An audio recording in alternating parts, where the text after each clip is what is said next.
عوام یہ باطل فرقوں کا شکار کم ہو رہی ہے اور باطل طاقتوں کے دباؤ میں نہیں آ رہی ہے، اس کی وجہ یہی مدارس ہے۔ اس کی حقیقت ان کو معلوم ہے جن کو کلمہ بھی جانتے نہیں ہیں۔ اسی وجہ سے آج نارتھ کے حالات بدتر سے بدتر بن گئے ہیں۔ مدارس پہ تالے لگا رہے ہیں اور 10 سال سے کم عمر کے بچے کو آپ مدرسے میں نہیں چھوڑ سکتے۔ آپ مدرسے میں آنے والے بچے کو 10th کی تعلیم ضروری ہے، اس کے علاوہ کے بچوں کو مدرسے میں داخلہ نہیں لے سکتے، یا پھر ظہر تک انگریز کے اسکول میں بھیج کر کے تعلیم دلوانا ہے اور اس کے بعد جو وقت بچے گا اس میں مدرسے کی تعلیم دلوانا ہے۔ اس طریقے سے باقاعدہ سروے کروا رہے ہیں۔ جو بچے اسکول چھوڑ کر کے مدرسہ جا رہے ہیں ان کو پکڑ کر کے پھر اسکولوں میں لایا جا رہا ہے۔ ان کے ماں باپ سے مل کر کے یہ سروے کے اندر ان سے رپورٹ لے کر کے ان مدارس سے ان بچوں کو نکال لیا جا رہا ہے، اور مدارس والوں کی غلطی نہیں بلکہ ان سے یہ کہتے ہیں کہ آپ ہمارے بچوں کو تعلیم دلوانے سے کیوں روکتے ہیں؟ لیکن ہم کو معلوم نہیں ہے اس کی حقیقت، ہم جانتے نہیں ہیں۔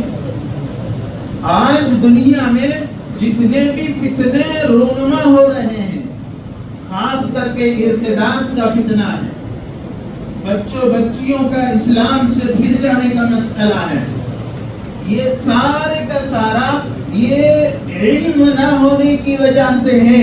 آپ کتنی بھی گہرائی میں اس بات کو جاننے کے لیے آپ چلے جائیں، کتنے بھی بڑے انسان سے آپ رابطہ کر لیں موجودہ حالات کے بارے میں، آپ کو یہی نتیجہ نکلے گا کہ علم نہ ہونے کی وجہ سے، اللہ کے کلام کی حقیقت کو نہ سمجھنے کی وجہ سے، اللہ کے کلام سے بے رخی کی وجہ سے آج ہمارے اوپر یہ احوال ہیں۔ آج امت کے بچیاں اور امت کے بچے یہ دین سے محروم ہو رہے ہیں اور ان کے اسلام کی کوئی گارنٹی نہیں ہے۔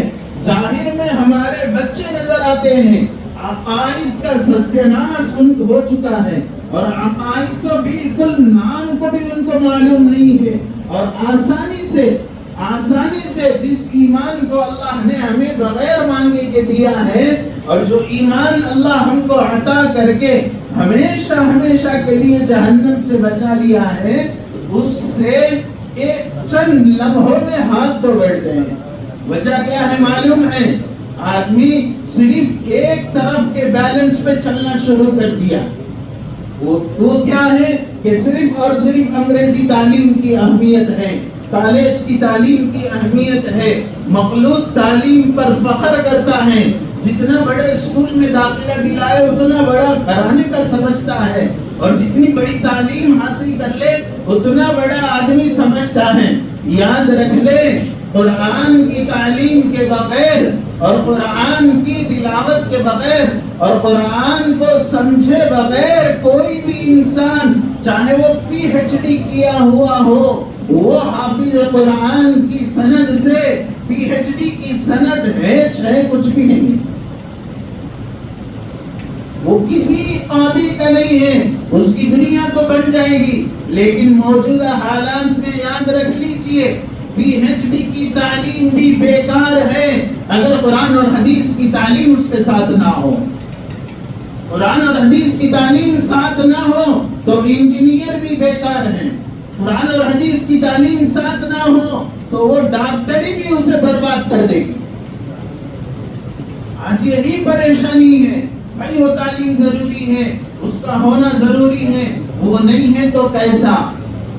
بھائی تو سب سے پہلے مسلمان ہو کے پیدا ہوا ہے، مسلمان ہونے کے ناطے اللہ کے کلام سے تیرا کیا رشتہ ہے؟ مسلمان ہونے کے ناطے ضروری علم کا حاصل کرنا 50 سال آنے تک بھی ضروری نہیں سمجھتا ہے، اور علم انسانی کا اور دنیا کے لوگوں کا بنایا ہوا فن کا حاصل کرنا 4 سال کے بچے کے اوپر گویا کہ واجب سمجھ لیے۔ وہ ماں کی ممتا سے دور، وہ ماں باپ کی تربیت سے دور، وہ ماں باپ کی محبت سے دور، اور روتا ہوا بچہ جو ہے اسکول چلا جاتا ہے۔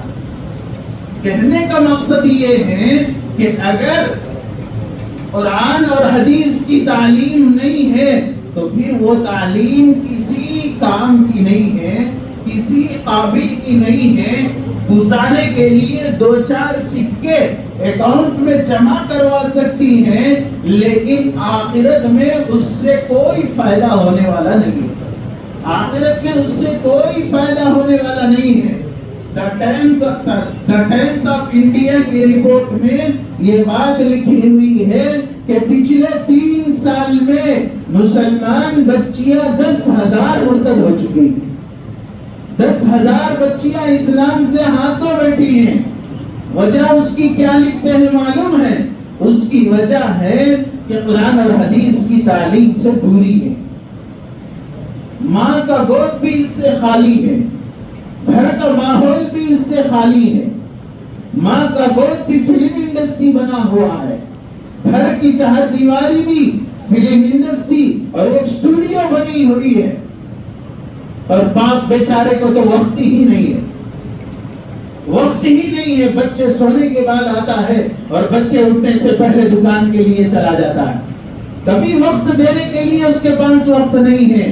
اللہ کے واسطے اپنے گھر کی فکر کرو، اپنے اولاد کی فکر کرو۔ اس وقت کا سب سے بڑا